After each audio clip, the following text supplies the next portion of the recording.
지금 보신 것처럼 우리 23년도 우리 교회 표어가요, 복음으로 제자 삼는 공동체입니다. 여러분 각 가정에 저 표어가 있죠. 그래서 올 3월부터 해서 우리 10달 동안 우리 10명의 지체들이 이렇게 제자 훈련을 진행했고, 이제 오늘 수료식을 진행하게 되었습니다. 지난 1년간의 그 모습을 담은 영상과 또 암송하는 모습들, 또 간증을 통해서 좀 많은 그 감사의 마음이 저에게 다가오는데요. 근데 혹시 여러분들 중에서 오늘 앞에서 암송하시는 분들 보고 나는 이 암송 때문에 못하겠다, 그런 걱정을 절대 하지 마시고요. 여러분의 형편과 수준에 맞게끔 늘 조정되니까 걱정하지 마시고, 여러분들 2기에도 여러분들 바로 곧 모집을 할 텐데 많이 참여할 수 있기를 축복합니다. 이를 다시 한번 할게요. 여러분들 암송에 대한 걱정하지 마시고 2기 초청할 텐데 2기에도 많이 참여하시기 바랍니다. 네, 그래요. 오늘 여러분들 칼럼에 보면 이번에 1기를 수료하시는 분들이 그 한 줄 간증, 제자 훈련은 뭐뭐다라고 이렇게 써놓으셨어요. 한번 여러분 보실까요? 여러분 주보를 보시면 사랑의 뜰 안에 이렇게 되어 있습니다. 우리 최연아 지사님은 제자 훈련은 짐이 아닌 쉼으로 가는 지름길이다라고 고백했고요. 백선희 지사님은 제자 훈련은 주님 뜻대로 살고자 하는 순종의 시작이다. 김상인 사모는 제자 훈련은 주님의 마음을 알고 주님과 동행하는 즐겁고 복된 길이다라고요. 우리 이종국 지사님은 참 암송을 참 열심히 하셨는데, 제자 훈련은 주님의 사랑을 깨닫는 은혜의 시간이다. 김희 지사님은 제자 훈련은 하나님의 사람으로 반응하는 삶을 사는 것이다. 오인석 지사님은요, 이렇게 고백했습니다. 제자 훈련은 내 안의 나를 깨트려가는 과정이다. 또 우리 최종철 지사님은 제자 훈련은 예수님을 찾고 예수님을 알고 예수님을 닮아가는 과정이다. 우리 박성종 지사님께서는 제자 훈련을 나 자신의 허물을 깨닫고 예수님의 제자로서 삶을 배우고 실천하는 과정이다. 또 손정희 지사님은 제자 훈련은 성경 속 예수님을 몸소 만나 함께 교제하고 경험하는 시간이다. 마지막으로 오영석 지사님께서는 제자 훈련은 내 중심에서 예수님 중심으로 가는 과정이다 라고 이렇게 짤막하게 한 줄로 요약을 했습니다. 우리 한 줄 한 줄이 한번 저를 보실까요? 너무나 귀한 고백들이신데 그 강통되는 단어가 있는데 다 같이 예수님이라는, 그래서 이 제자훈련 가운데 예수님에 대한 고백들이 많았고요. 또 어떤 공통된 고백이 있었냐면 변화라는 거예요. 때로는 내가 깨트려지고 예수님을 향해 닮아가는 변화의 과정이라는 것들, 그리고 무엇보다 예수님과 동행하는 것, 그리고 또 제자는 결국은 순종이라는 고백들이 오늘 간증 가운데 반복되는 것을 볼 수가 있습니다. 그런 의미에서 다시 한번 우리가 제자 훈련의 핵심을 정리한다면, 제자가 된다는 것은 다른 것이 아닙니다. 예수님의 성품을 담는 것이죠. 그리고 예수님이 하셨던 사역 가운데 순종하며 나아가는 것이 제자 훈련의 핵심인 것을 여러분 다시 한번 기억했으면 좋겠습니다. 이 같은 차원에서 오늘 본문에서도 예수님은요, 제자담의 증표가 무엇인지 아주 정확하게 구체적으로 말씀해 주십니다. 우리 35절 말씀을 함께 같이 읽을까요? 35절입니다. 너희가 서로 사랑하면 이로써 모든 사람이 너희가 내 제자인 줄을 알리라. 오늘 예수님은 우리가 어떤 성경에 대한 지식이나 어떤 은사나 능력을 갖는 것이 아니라 너희가 서로 사랑하면 내 제자라고 주님은 정확하게 말씀하는 것을 볼 수가 있어요. 여러분, 그렇다면 어떤 사랑을 말씀하실까요? 이 사랑이라는 단어는요, 환대하다, 대접하다, 좋아한다라는 뜻이 있어요. 그래서 사랑이라는 것은 단순히 감정적인 영역에서의 차원이 넘어서 바로 서로를 환대하고 대접하고 섬기는 것, 이게 사랑이라는 것이죠. 그래서 여러분, 예수님께서도 이 땅에서 보여주신 모습은 뭐냐면, 예수님은 사람들을 차별하지 아니하고 환대해 주셨어요. 당시 사람들이 손가락질하던 간음하는 여인, 세리들, 문둥병자들, 가난한 사람들을 예수님은 차별하지 않았어요. 누구든지 내게로 오라고. 예수님은 따뜻하게 환대해 주셨어요. 예수님은 환대해 주실 뿐만 아니라 예수님의 사역 가운데 나타나는 것은 뭐냐면 늘 그들을 먹이셨어요. 그래서 그들과 함께 식탁의 교제에 함께 하셨고, 여러분 아시는 것처럼 그 빈들에서 사람들에게 가르친 다음에 그들의 배고픔을 보시고 오병이어의 기적을 통해서 많은 사람들을 먹이셨습니다.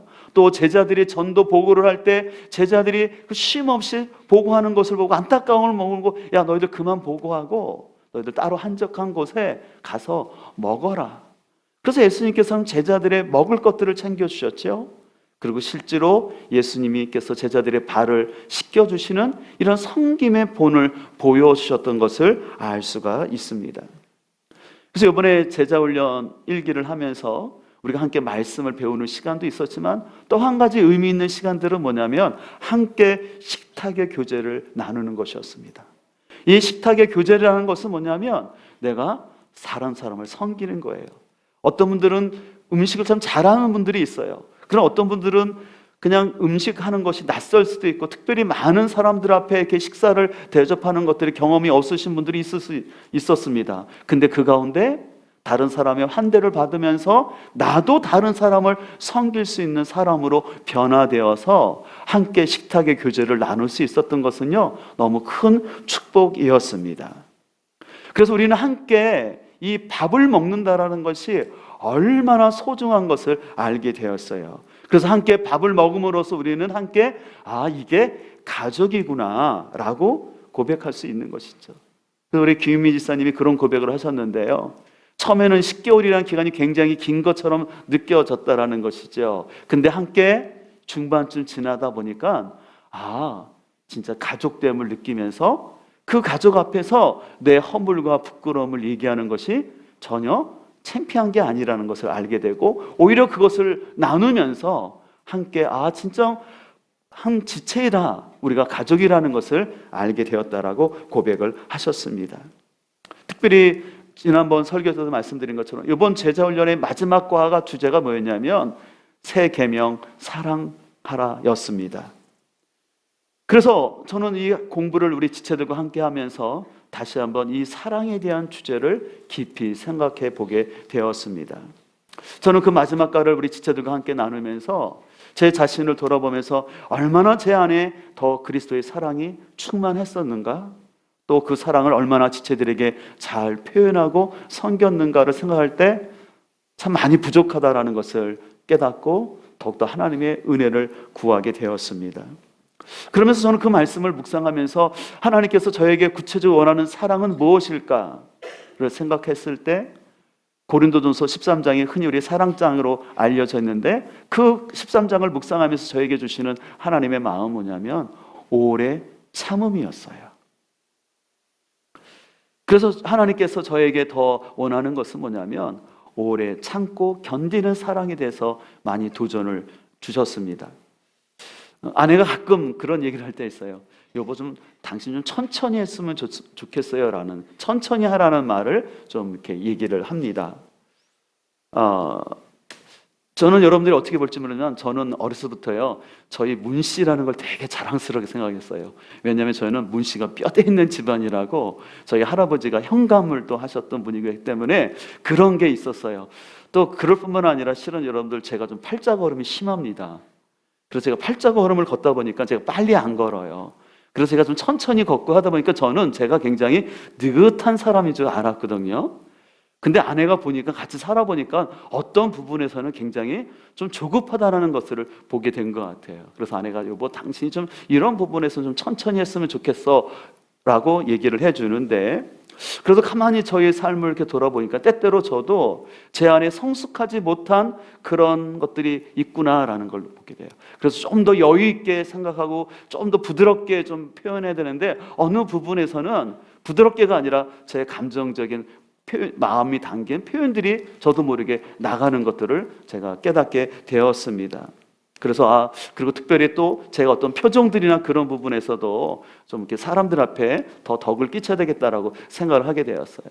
그것이 혹시 여러분들 가운데 저를 보시면서 제 부족한 모습을 보거든 목사님도 분명히 참 애쓰는 치는데 잘 안 돼서 힘드신가 보다 생각하시고 저를 위해서 더 기도해 주셨으면 좋겠습니다. 예, 저뿐만 아니라 우리 모두는 다 부족한 모습이 있지 않습니까? 그래서 상대의 부족한 모습을 봤을 때 그것 때문에 여러분들이 상처를 받기보다는 저분도 주님 안에서 변화하고 성장하려고 굉장히 애쓰고 있구나 라는 그런 궁일한 마음으로 우리가 서로를 바라볼 수 있기를 간절히 소망합니다. 우리가 이번에 이렇게 제자훈련 1기를 잘 마쳤는데 한국교회 안에서 때때로 어떤 사람들은 제자훈련을 이렇게 오해하는 분들이 있어요. 뭐냐면 제자훈련을 어떤 성경 공부라고 생각해요. 그래서 어떤 성경 지식을 배우는 거라고 생각해요. 그래서 자신은 성경 지식을 나름대로 알고 있기 때문에 자기는 어떤 훈련을 받았기 때문에 더 이상 제자훈련이 필요 없다라고 생각하는 사람이 있습니다. 또 어떤 사람들은 이 제자훈련이 어떤 특정한 사람의 제자가 되는 걸로 오해해서 나는 어떤 사람의 제자가 되기 싫어, 나 혼자 열심히 나는 예수님만 믿을 거야 라고 생각하면서 이런 제자훈련에 부정적인 생각을 갖고 있는데요, 여러분들, 제자훈련은 성경 공부나 지식이 아니라 바로 예수님이 보여주신 사랑을 실천하는 것이에요. 근데 여러분들, 그 예수님이 보여주신 그 사랑의 실천은요, 저 아프리카나 아마존 정글에 있는 그 사람들을 향한 사랑도 필요하겠지만 주님께서 우리에게 가르쳐 주신 사랑은 뭐냐면 너희가 서로 사랑하라고 말씀하셨죠. 그래서 이 사랑은 뭐냐면 한 몸 된 지체 안에서 서로를 존중하면서 교회 공동체 안에서 사랑하고 섬기는 것이 사랑의 출발점이라는 거예요. 나랑 가장 가까운 사람, 한 목장 안에 있는 지체, 그리고 육신의 가족을 사랑하지 않고 내가 다른 사람에게 그냥 사랑한다라는 것은 어떻게 보면 성숙한 사랑이 아니라는 것입니다. 예수님이 분명히 말씀하셨어요. 예수님의 제자가 된다는 것은 혼자서 탁월한 사람이 되는 게 아니라는 거예요. 혼자서 산속에 들어가서 몇 시간씩 기도하고 성경을 딸딸딸 외워서 지식이 가득한 사람이 아니라 함께 몸을 이루고 있는 그 지체들을 사랑하면 너희가 내 제자임을 알리라라고 말씀하셨어요. 그래서 35절에 보면 너희가 라고 말하고 있어요. 이 35절은 지난번 말씀하신 것처럼 이제 유다가 나간 다음에 거기에 남아있는 11명의 제자들을 향해 말씀하시는 거예요. 여러분, 여기서 참고로 유다는요, 제가 볼 때는요, 예수님을 배신한 게 맞지는 않지만 저는 유다는 예수님을 믿지 않았던 사람이었어요. 왜냐하면 유다는 끝까지 예수님을 선생으로만 바라봤어요. 그리고 자신의 이스라엘의 독립을 추구해줄 어떤 지도자로 생각했지 예수님을 구주로 바라보지는 않았어요. 그러니까 자신의 생각과 틀으니까는 실패했다고 생각하고 예수님을 떠났던 것을 볼 수가 있어요.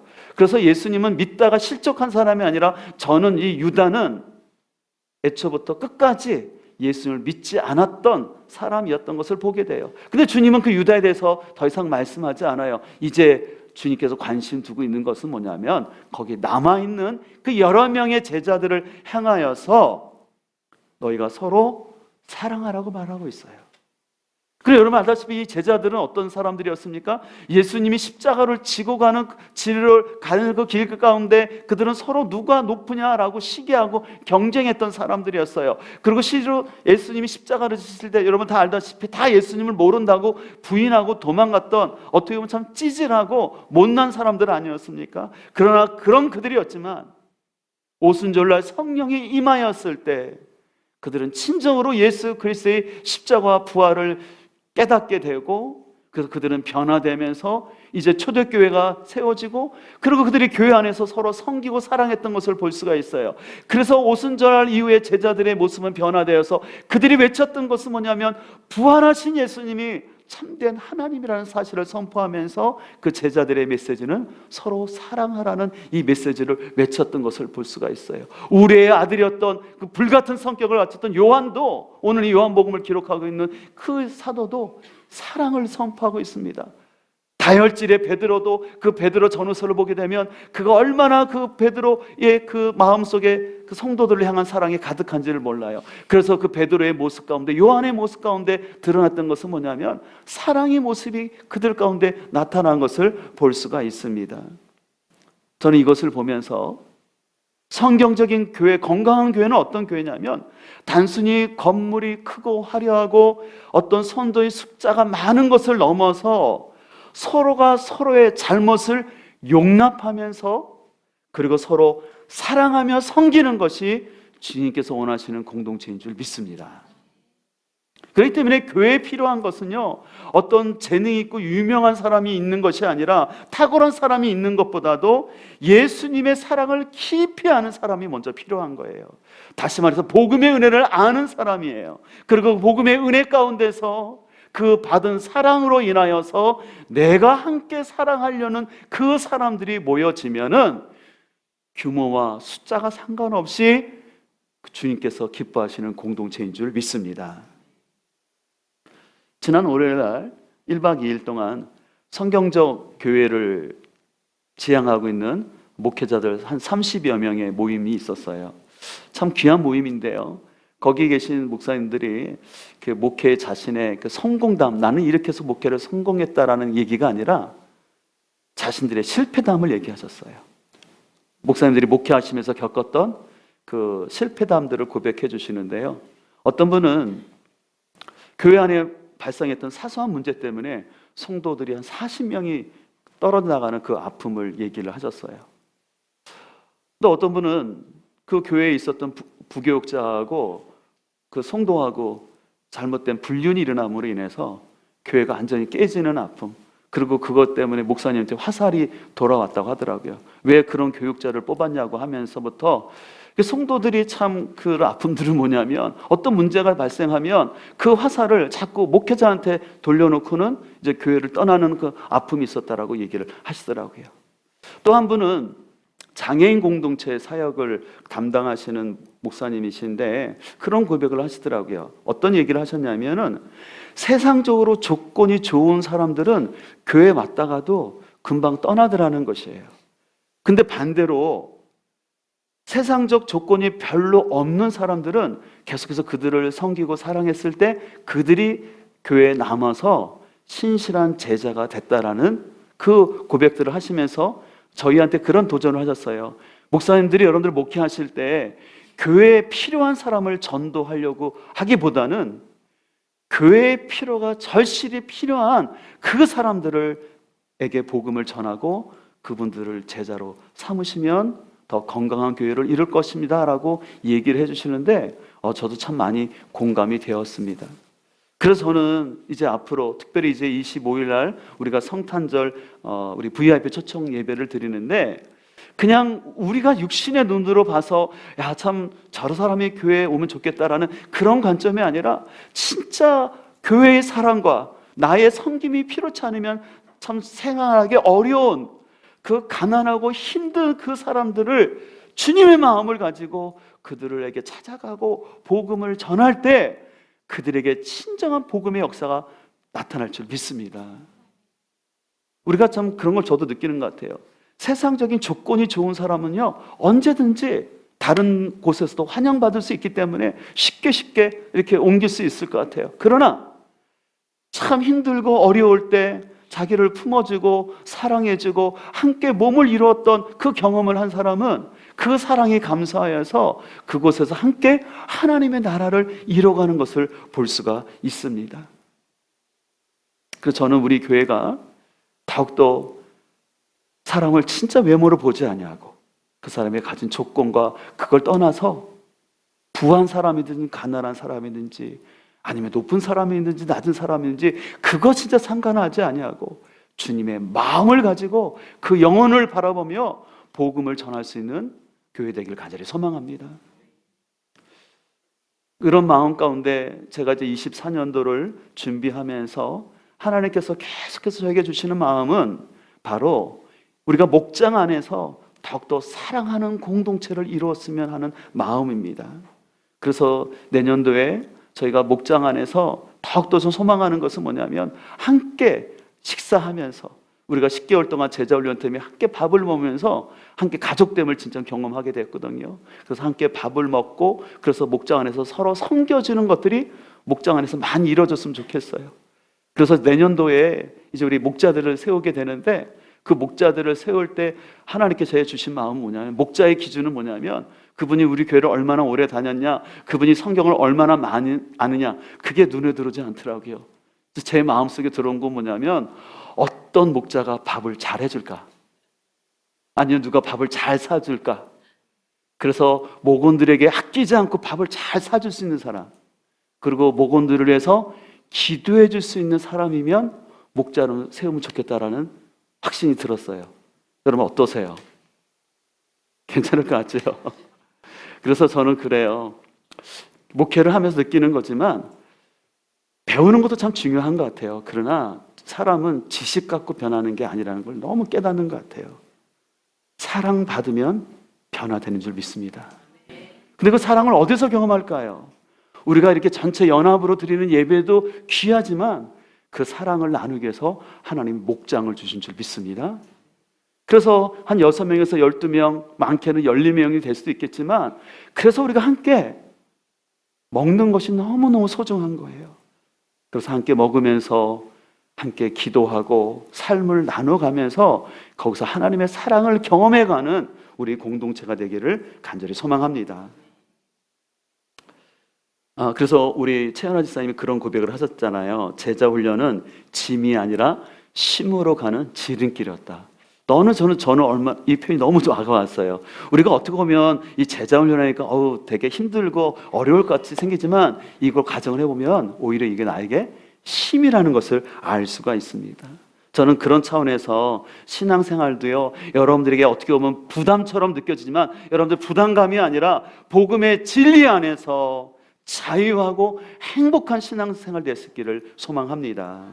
그래서 여러분들이 목장에 나오실 때도요, 너무 의무감으로 나오지 마시고 그냥 여러분들 목장 안에서 편하게 같이 밥 먹고 그냥 주일날 들었던 말씀을 내가 어떻게 깨달았고 어떻게 적용하고 사는지 그냥 함께 나누면서 솔직하게 나의 기도 제목들을 나누면서 함께 기도하면서 그 기도 응답을 체험하는 그런 목장이 되었으면 좋겠습니다.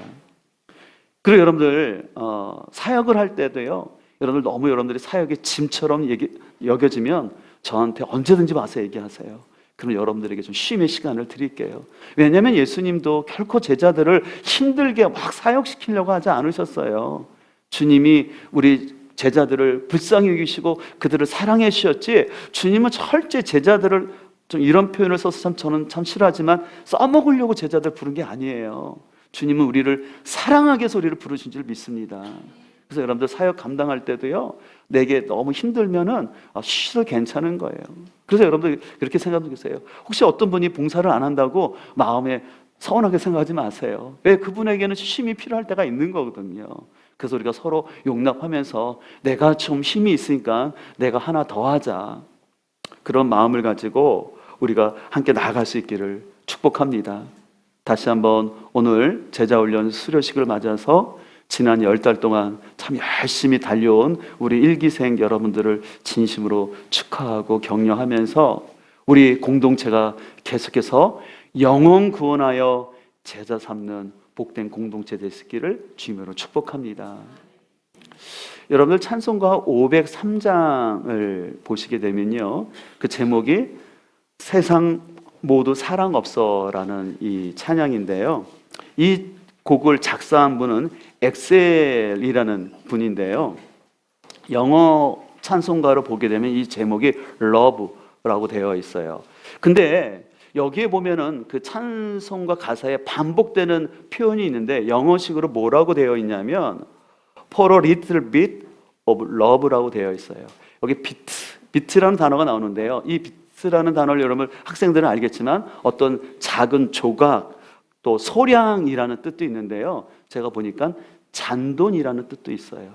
그래서 엑셀이라는 분은요, 이 곡을 작사하면서 사랑이란 뭐냐, 세상 사람들은 사랑이 없어서 드라이하고 메말라 있는데 세상은 사랑을 원한다는 거예요. 근데 사랑은 다른 것이 아니라 큰 걸 주는 게 아니라 잔돈 같은 10,000원일지라도 그것을 베푸는 것이 사랑이라고 얘기하는 거예요. 저는 참 마음이 와닿더라고요. 우리는 자꾸 그런 생각하는 것 같아요. 내가 좀 큰 사랑을 좀 베풀고 좀 어떤 그런 나중에 내가 잘 된 다음에 사랑을 하겠다라고 생각하는데 그건 아닌 것 같아요. 사랑은 나중이 아니라 지금이라고 생각합니다.